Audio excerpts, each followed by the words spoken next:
I ask you to take revenge on my mother in my place. It has been 6 months since Phil passed away, and I visited his grave with Bart. Since his death, my heart has been a jar of great emptiness. His shadow was deeply etched in my mind, and I still thought of him. I couldn't forget the times we spent together, the places we visited, and the meals we ate. Why couldn't I free myself from his memories, even though I should move forward with my life? Phil wouldn't want to see me stagnating.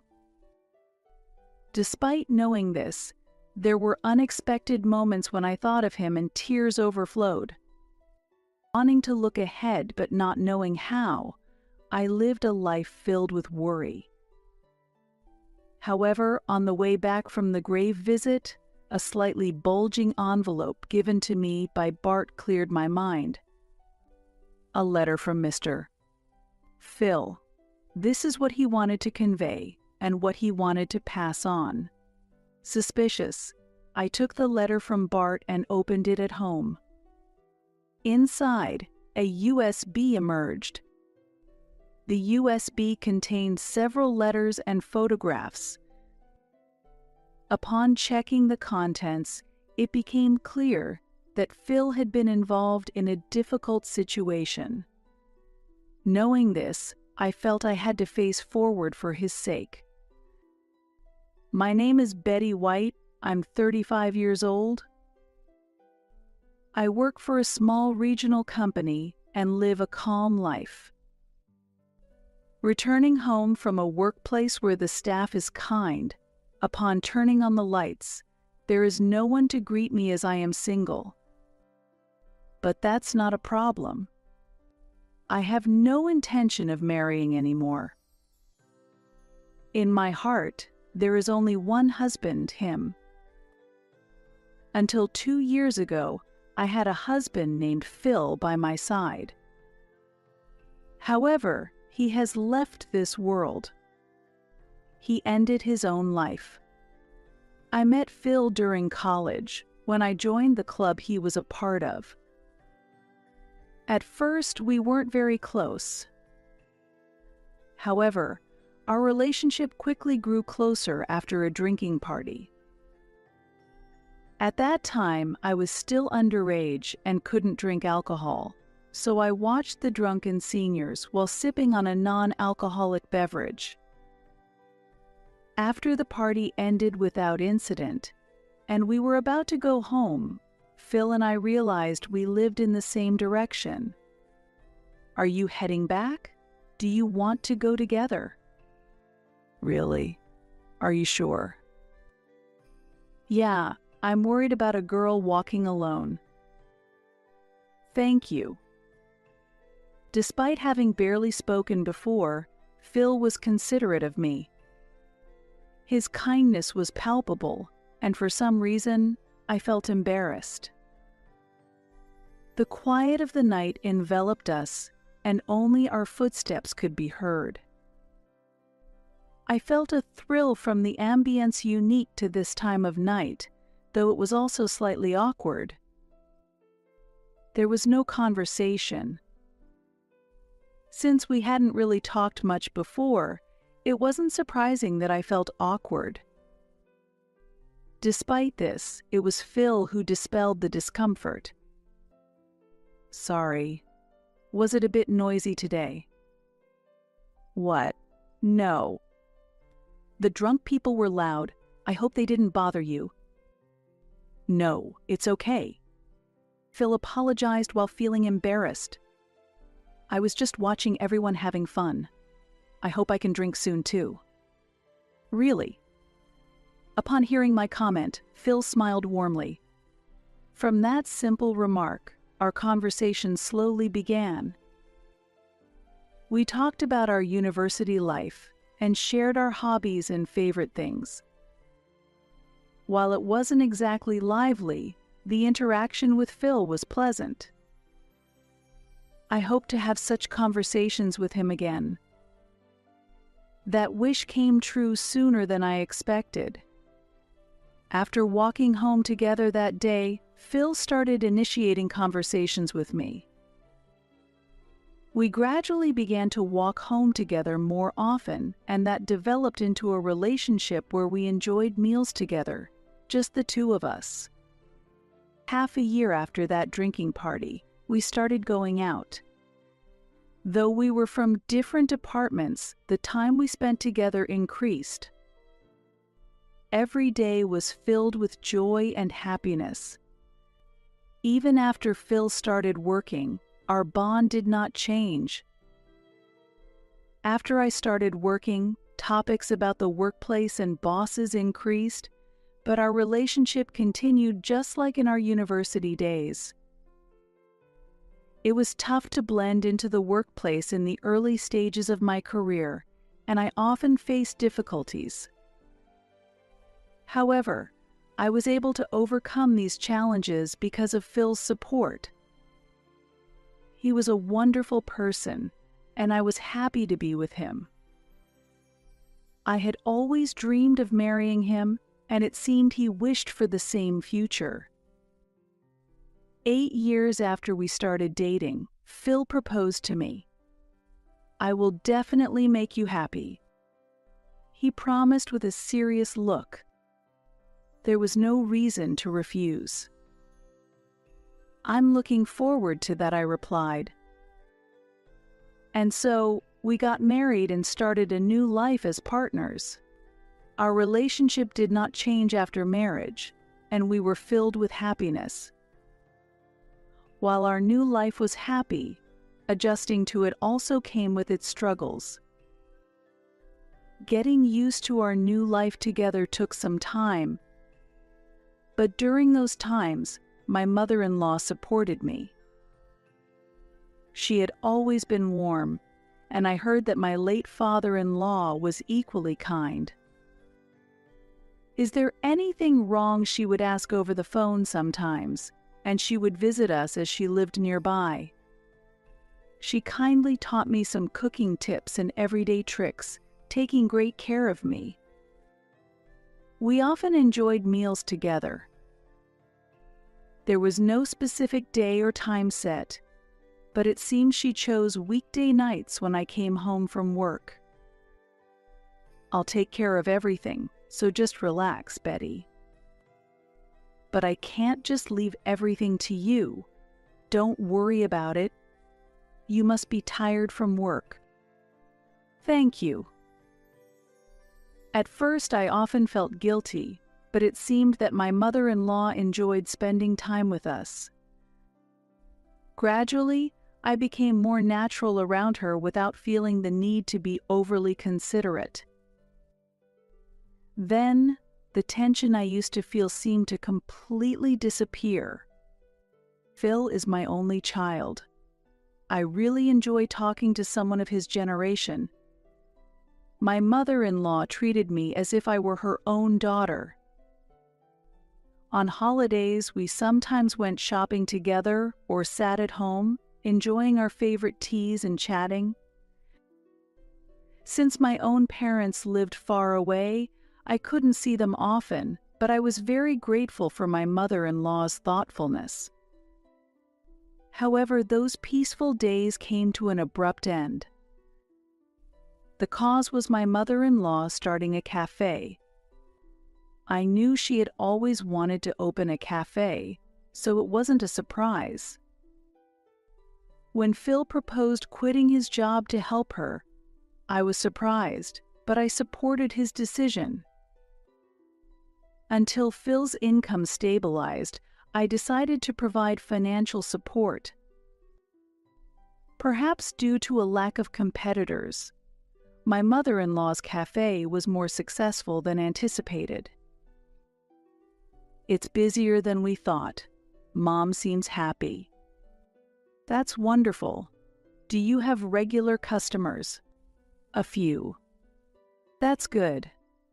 I've had the cake a couple of times and it was delicious, so I can see why there are regulars." Phil blushed at my comment. The cafe continued to attract people non-stop, and it seemed they even received magazine interviews. The number of customers kept increasing. I'm happy to have so much support, and it's not too busy. But it's a bit hard since it's just the two of us. While Phil managed a wry smile, it was apparent he was pleased with the prosperity of the store. I was glad to see the business running smoothly, but as a year passed since its opening, I noticed Phil sighing more frequently. I wondered if I should ignore it, but the frequent sighs were concerning. I carefully chose my words to ask him about his situation. How have you been recently? Are you okay? What do you mean if I am okay? Well, you've been sighing a lot. I was wondering if something was bothering you. You don't have to talk about it if you don't want to. Ah, you noticed that. It seemed he hadn't realized he was sighing unconsciously. Thinking his heart must be heavy, I felt even more worried. Actually, the cafe isn't doing so well. The cafe. Recently, a new store with a similar concept opened nearby my mother-in-law's cafe. That store is very sophisticated, and some of our regular customers have started going there instead. Business is still stable, but I'm worried about the future. Mom is also very troubled, and she always looks sad. That's tough. I heard about the new store but didn't know the details. I'm only interested in your mother's shop. Phil held his head and sighed deeply again. Talking might have lightened his burden a bit, but there was nothing much I could do. My support was limited to visiting the store myself and recommending it to acquaintances. When I visited after hearing about the situation from Phil, his mother indeed looked troubled, just as he had described. It was clear that the number of visitors had decreased, and the foot traffic was dwindling. Ah, Betty, you heard the details from Phil. Yes, I'm wondering how we should respond. I'm promoting it as best as I can. That's a big help. My mother-in-law offered a helpless smile from behind the counter and stared at her coffee cup. If the customers continue to decrease, if we are forced to close the shop, dark thoughts dominated my mind. As I drank coffee, I searched for other actions I could take, but my anxiety did not clear up quickly. However, a month after talking to Phil, the newly opened competing store closed down. As a result, my mother-in-law's store regained its popularity. The new store closed down. I was surprised. Yes, I was really surprised. My mother-in-law showed a satisfied smile while nodding. However, her reaction left some doubts. It seemed as if she had anticipated the store's closure in advance. But did you know about the closure beforehand? I couldn't bring myself to ask. I kept telling myself it might be my imagination as I continued the conversation with my mother-in-law. Phil, who was listening to the conversation, said, "It's good that customers are coming back." Yes, I'm happy as it is now, or even happier if more customers come. Phil nodded in response to my mother-in-law's words. There must have been some reason for the store's closure. While thinking this, I hoped for further prosperity for my mother-in-law's store.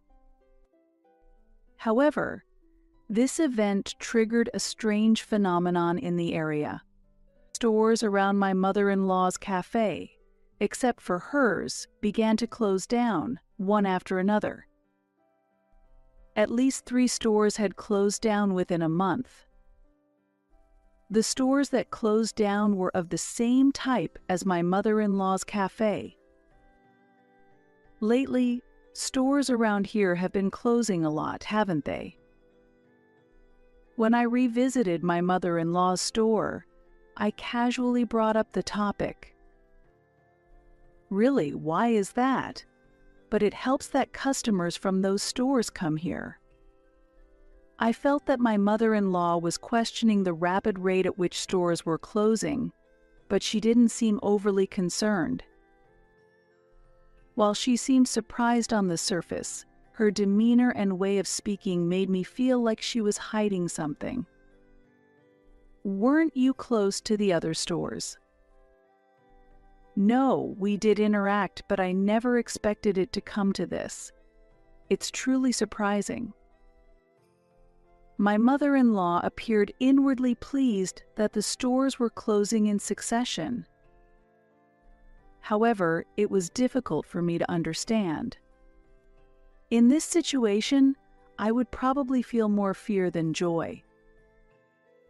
3 stores closing in a month is an extremely unusual situation. What is happening in this area? I could think of nothing, and no matter how much I pondered, I couldn't find an answer. Amidst the anomalies occurring in the area, Phil's behavior was particularly noticeable. Despite the store's success, the smile had disappeared from his face. He sighed as before and seemed downcast. Given the situation with the store, it seemed unlikely for him to look so troubled. Perhaps he had other worries. I decided to probe his concerns in the same casual way as before. How have you been recently? You don't seem very cheerful. Ah, really? Yes. He seemed unaware of how stressed he appeared, so I continued to watch his expression closely. However, Phil didn't seem inclined to talk, and unnaturally touched his nose while averting his gaze. It's nothing serious. Are you sure there's no problem? Yes, there's no problem, so please don't worry. Really, don't ask anything more. Saying this, Phil sighed heavily one last time and left. It was clear that he was troubled. However, without him opening up, the truth remained elusive. He would talk when he was ready. If he continues to choose silence, I must respect that decision. However, that choice turned out to be a mistake. I should have probed more actively into the situation, a regret that became apparent when 6 months after the stores closed, Phil passed away. His death was not due to illness or an accident, but by his own decision. He had indeed been suffering for a long time. His departure was a sudden and incomprehensible situation. Without time for the situation to settle, his funeral was swiftly arranged. How should I live from now on? How will my heart, having lost a loved one, heal? It was even more difficult to contemplate a future without him. My mother-in-law must have felt the same. I can't believe it. What are we supposed to do? She murmured softly in front of Phil's ashes. She had never imagined losing her son. They were very close, and the loss was immeasurable. Phil, why? Mother. I gently stroked her back. Her back felt much more fragile than I had expected. Yet, at that moment, I also sensed a slight discomfort. What should I do? She seemed agitated. Are you okay? While stroking her back, I asked her gently. Yes, I'm fine. She answered my question while trying to suppress her agitation. "Let me know if there's anything I can do to help. I'm willing to do whatever I can." "Thank you, we'll talk about that later. For now, just leave it. Oh, since this house is in my name, could you move out once you've settled down?" I had never intended to live alone in a large house, so I answered, yes. Although it felt strange, given the necessity of accepting her son's death, it seemed there was no other choice. I decided not to dwell on unnecessary thoughts and to quietly support my mother-in-law. Time passed, and before I knew it, 6 months had gone by since Phil's death. Yet time alone moved on. I was still left behind in the days when Phil was alive. Even as I sorted through Phil's belongings and cleared the space we had shared, his presence did not leave my heart. Since his death, my heart has been a jar of great emptiness. We had spent so many years together. I knew it wasn't something that could be easily forgotten, yet his shadow was too deeply etched in my mind. I couldn't forget the times we spent together, the places we visited, and the meals we ate. Why couldn't I free myself from his memories, even though I should move forward with my life? Phil wouldn't want to see me stagnating. Despite knowing this, there were unexpected moments when I thought of him, and tears overflowed. However, a certain proposal strengthened my resolve to move forward again. One day, I received a call from an unexpected person. "Bart? It's unusual for you to call. What's up?" "Yes, just a little something." It was from Bart Cooper, a college classmate and a close friend of Phil's. We weren't very close, but the conversation flowed naturally. He had attended Phil's funeral, and I still clearly remember our conversation from that time. "Would you like to come and visit Phil's grave together? I have something to discuss." "A grave visit? No problem, but is your wife okay with it?" "Yes, it's fine." It seemed he had something he wanted to convey. I was concerned about Bart's wife's reaction, but it appeared to be no issue. 2 weeks later, I went with Bart to the cemetery where Phil was resting. "Are you okay? It's been tough since Phil passed away." "Yes, I've been able to go to work." "I see." After offering some flowers and greeting Phil at his grave, we moved away from the spot. It feels indescribable to be visiting Phil's grave at this age. Yes. Bart's somewhat awkwardly initiated conversation. Lacking the energy to expand the conversation, I quietly responded. Without continuing the conversation, silence lingered between us.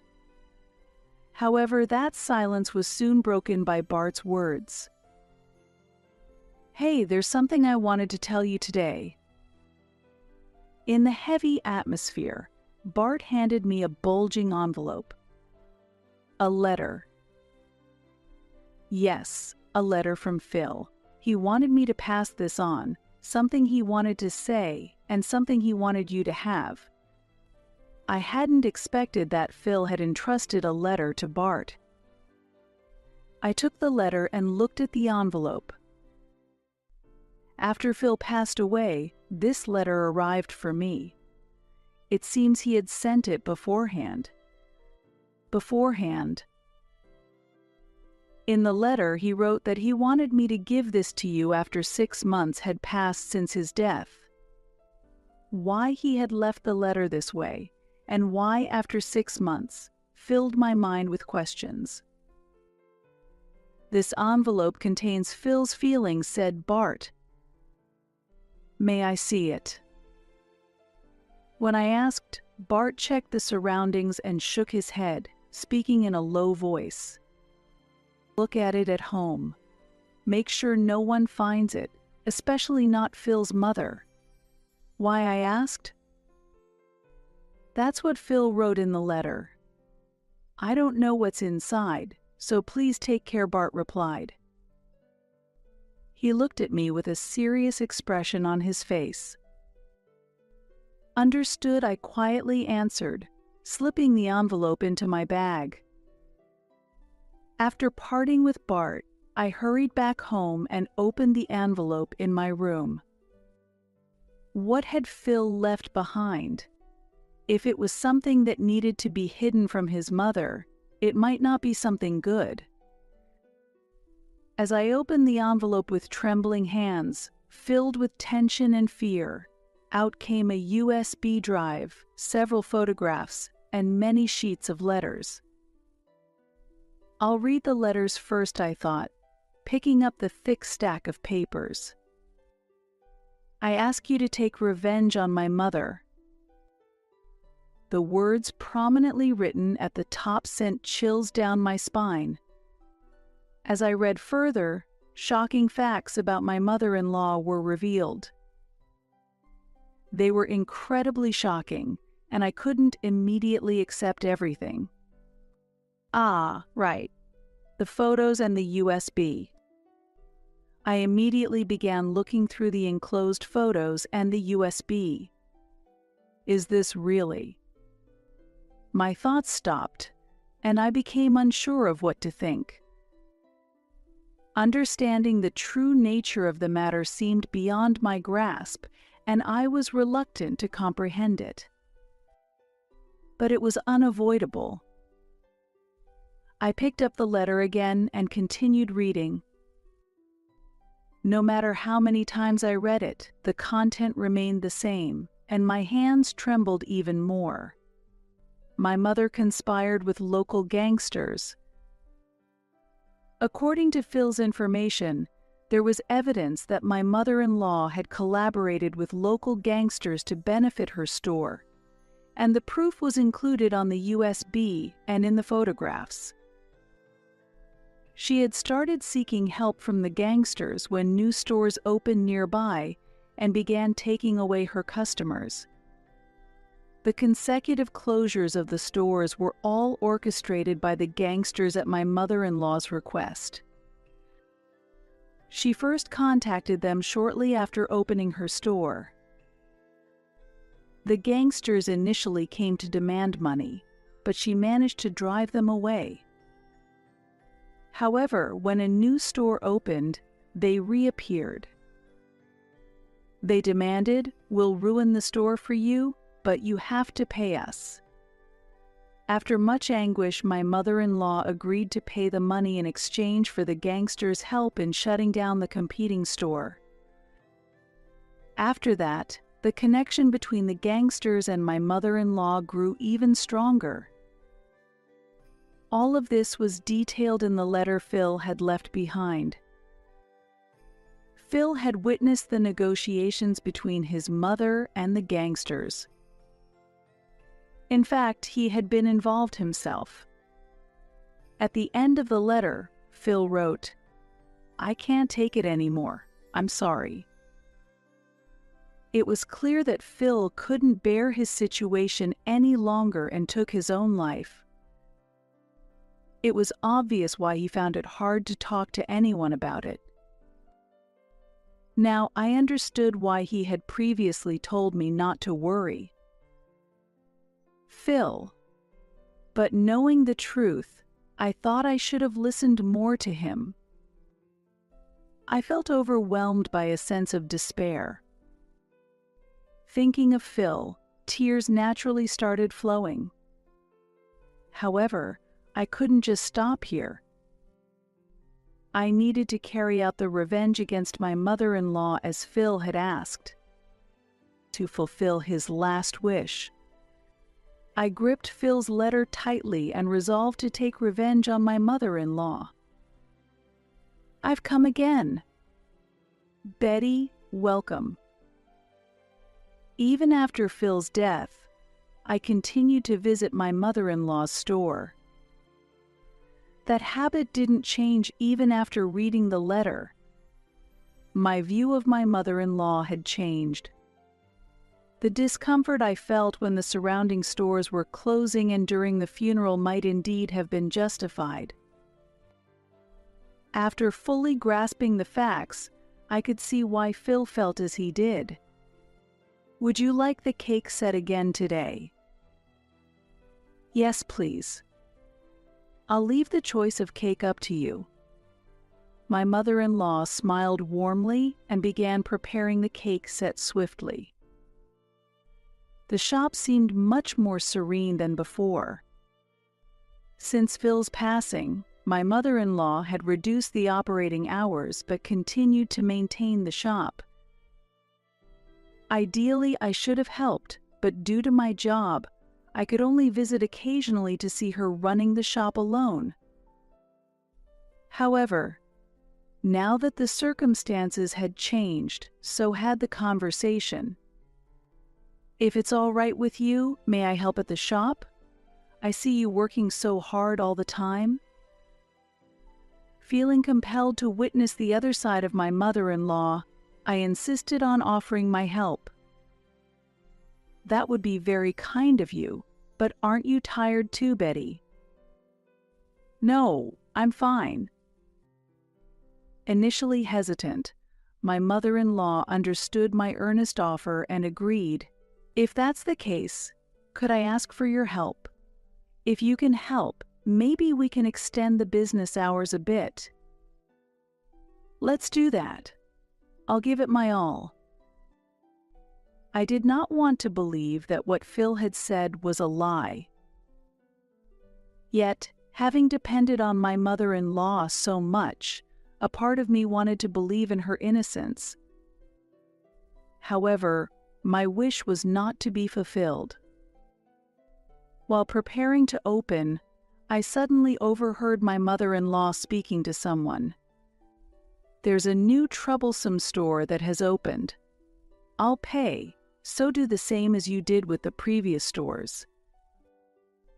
It was a conversation I should not have heard. The content of the conversation and my mother-in-law's somber voice froze me in place.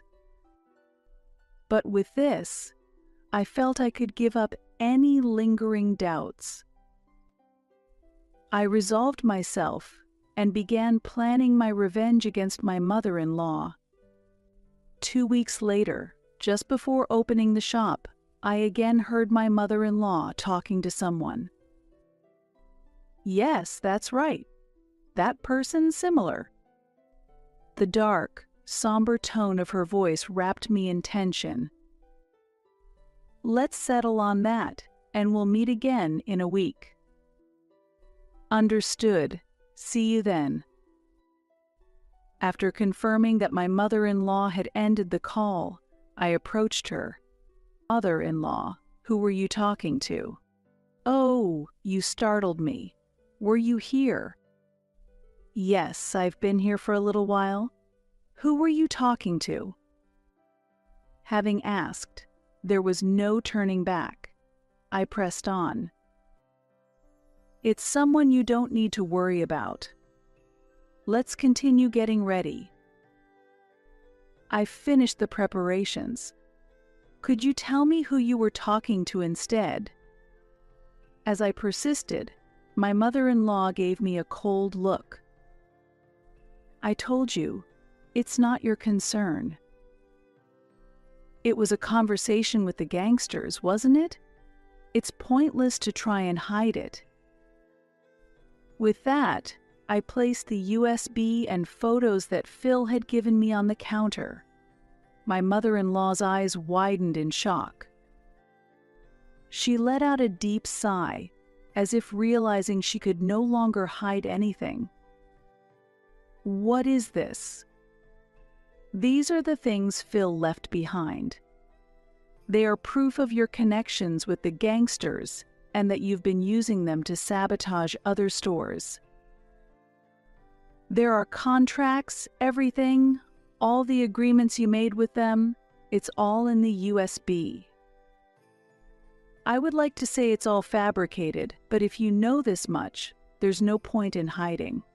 Yes, I did have connections with the gangsters and used them to ruin other stores. Although my mother-in-law admitted it rather easily, she then shockingly added, "But really, this should be forgivable, right? If someone didn't want their shop destroyed, they shouldn't have opened so close to mine." That is far too selfish. There are people who dream of opening shops in this area.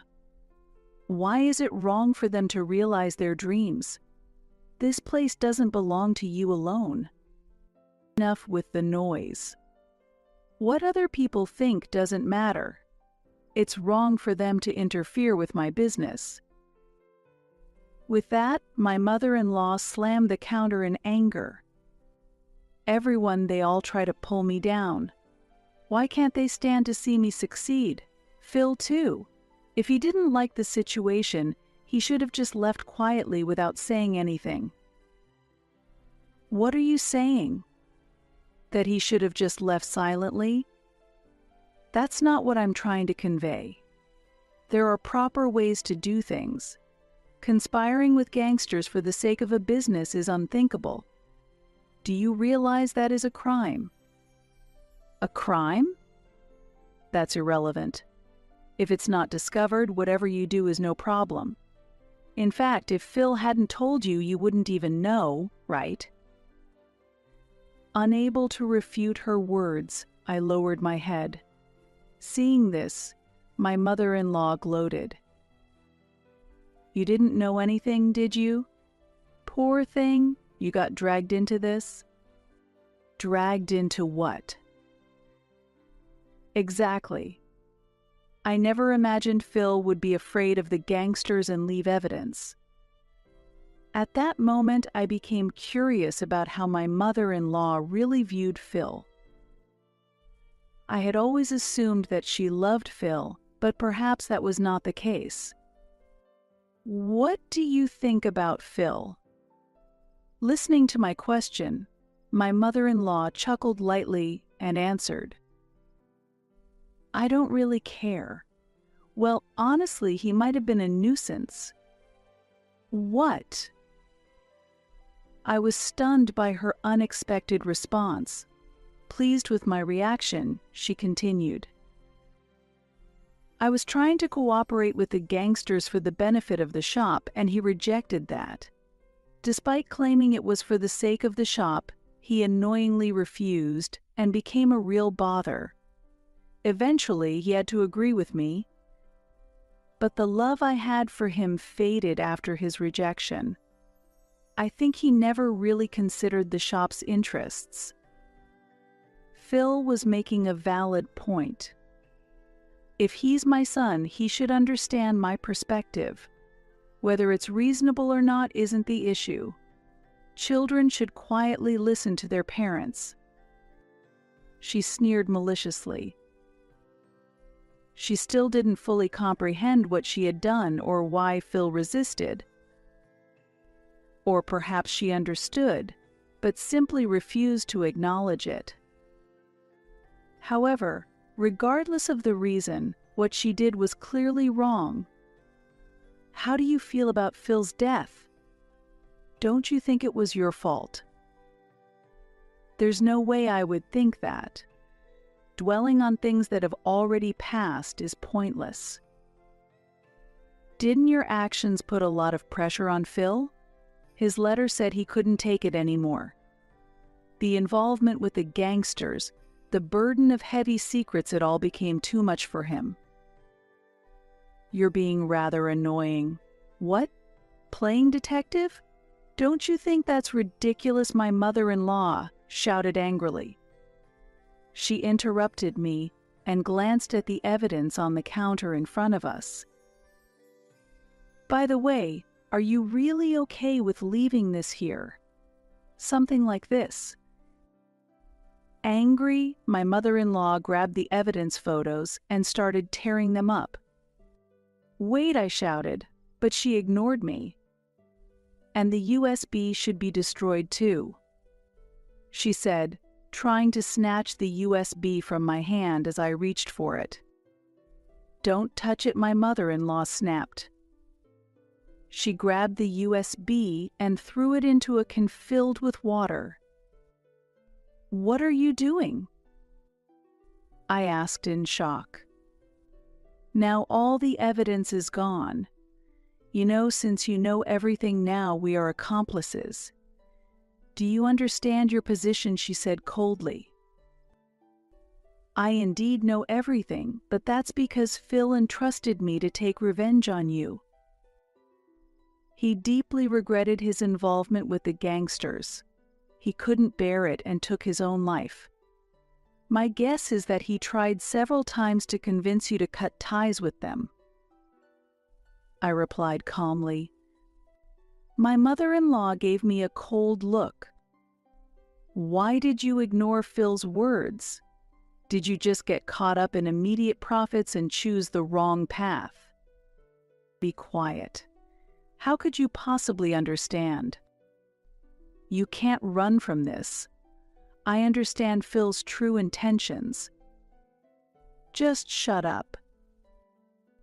At that moment, my mother-in-law suddenly grabbed my collar and forcefully threw me to the ground. Caught off guard by the sudden violence, I was thrown into a panic. Ouch.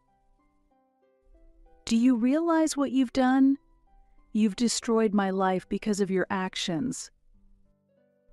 You should never have engaged in such strange behavior in the first place.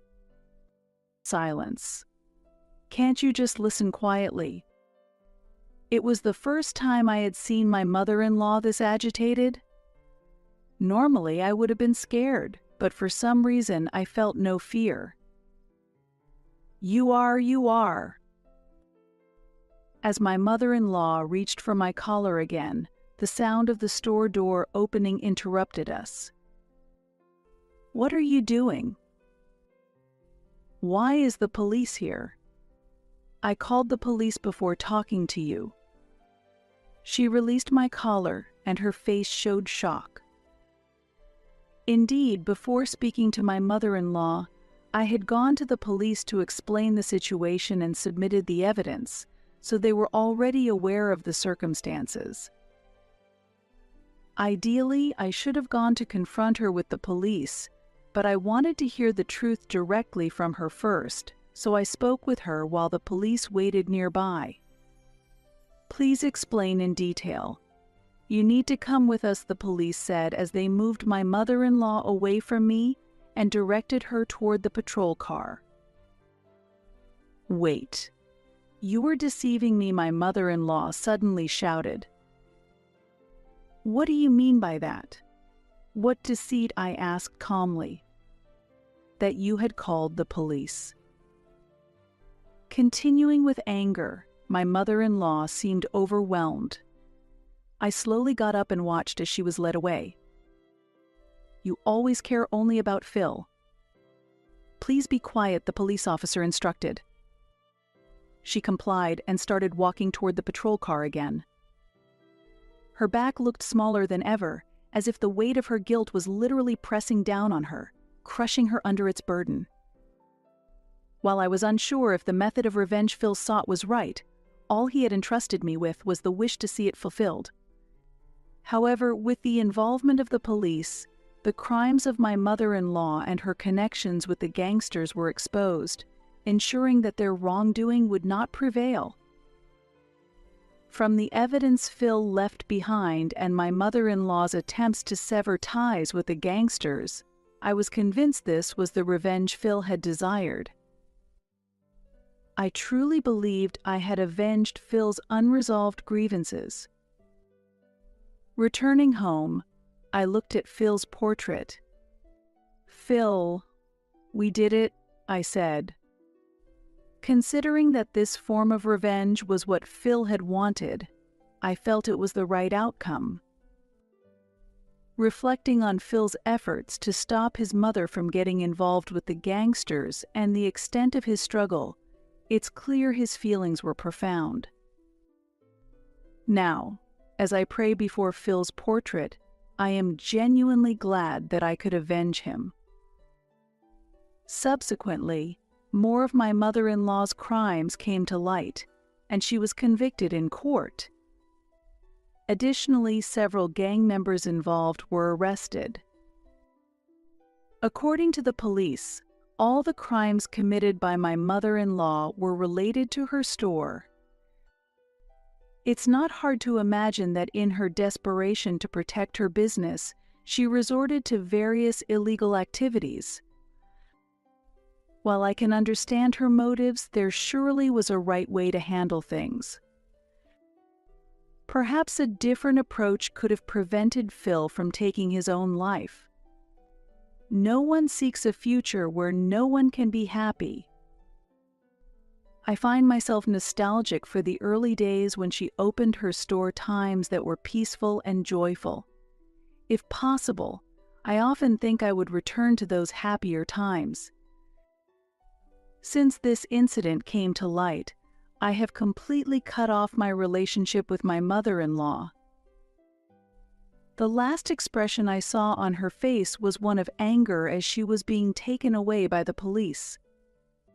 2 years have passed since then, and I have moved to a new place, living a peaceful life.